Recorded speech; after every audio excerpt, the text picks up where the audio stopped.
नमस्कार, good morning. आप देख रहे हैं रिपब्लिक भारत को। सुबह के 8 बजने को है। मैं निधि चतुर्वेदी आपके साथ। नमस्कार, मैं हूं आपके साथ शिखा शर्मा। बुलेटिन की शुरुआत करेंगे बड़ी खबर के साथ। आपको बता दें कि गलवान पर चीन का कबूलनामा सामने आया है।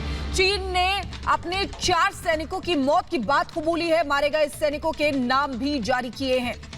तो ऐसा पहली बार है जब इस पूरी खबर पर देखिए जिस तरीके से कबूलनामा सामने आया है और जो अपने सैनिक हैं जिनको खोया गया चीन की तरफ से, अपने मारे गए सैनिकों के नामों को साझा किया है।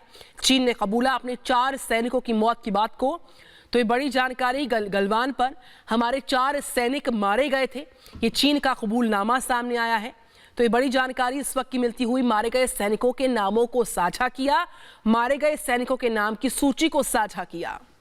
बिल्कुल, देखिए झड़प हुई थी भारतीय सेना में और चीन के सैनिकों में, जिसमें चीन के कई सैनिकों को मार गिराया था भारतीय जवानों ने। उसके बाद चीन लगातार उस पर इनकार कर रहा था, लेकिन अब चीन ने कबूली है कि 4 सैनिकों की मौत की बात कबूली है और नाम भी जारी किए गए हैं।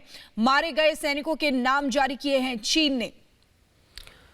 तो पहली बार ऐसा हो रहा है। आपको बताएं, इससे पहले जिस तरीके से जून 2020 में ये पूरा कन्फ्रंटेशन हुआ था बॉर्डर पर, ये जो पूरी झड़प हुई थी, और उसके बाद से ये पहली बार ऐसा मौका है जब चीन ने अपने सैनिकों की जो सूची है, जिनकी जान गई थी, जिनकी मौत हुई थी, उसको कबूलनामे के तौर पर साझा किया है। मारे गए सैनिकों के नाम को जारी किया है। गलवान पर यह चीन का कबूलनामा है। जिस तरीके से गलवान घाटी में, गलवान वैली में जून 2020 में जो झड़प हुई थी, उसके बाद ये पहली बार हुआ है जब चीन ने कबूला हमारे 4 सैनिक मारे गए, और साथ ही साथ चीन ने मारे गए सैनिकों के नामों को जारी कर दिया है।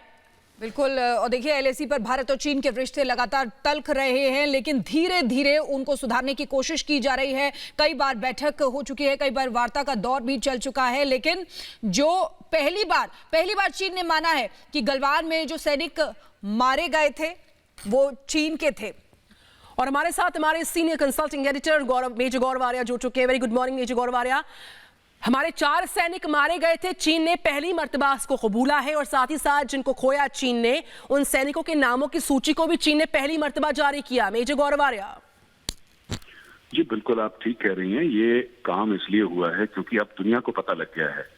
ये जो जून जुलाई में झड़प हुई थी, अब जाके इतने महीनों बाद चीन को ये एहसास हुआ है कि हम अपने जो लोग मारे गए हैं, जो चीन के शहीद हैं, उनका भी नाम एक बार ले लिया जाए। अमेरिकन इंटेलिजेंस रिपोर्ट्स में बात करी थी करीब 35 या 37 लोगों की। टास, जो कि रशियन एजेंसी है, न्यूज एजेंसी, उसने बात करी थी 45 चाइनीज सोल्जर्स मारे गए थे। चलिए 4 ही सही, लेकिन चाइना ने कबूल तो करा कि कुछ चीनी भी मारे गए थे, वरना अभी तक तो चाइनीज यही बोल रहे थे कि चाइनीज को खरोच तक नहीं आई है। जी बिल्कुल मेजर गौरव आर्या आपके पास आएंगे, लेकिन हमारे रिपोर्टर शिवानी शर्मा भी हमारे साथ जुड़ी हुई है, उनके पास जाना चाहेंगे। शिवानी, ये पहली बार है जब चीन ने इस बात को कबूल किया है कि गलवान में उनके सैनिक भी मारे गए थे। क्या इस चीज को भी समझा जाए कि जिस तरीके से वार्ता हो रही है, और अभी रक्षा मंत्री राजनाथ सिंह ने भी संसद में कहा था कि चीजों को ठीक करने की कोशिश की जा रही है, उसी का असर देखने को मिल रहा है?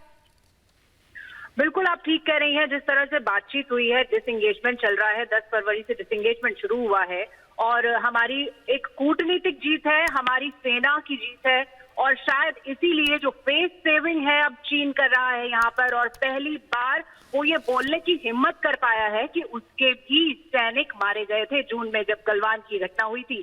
हालांकि अभी जो एक्सेप्ट किया है चीन ने, वो ये कहा है कि 4 सैनिक मारे गए थे, जबकि एक कर्नल रैंक का अधिकारी बुरी तरह से घायल हुआ, जख्मी हुआ।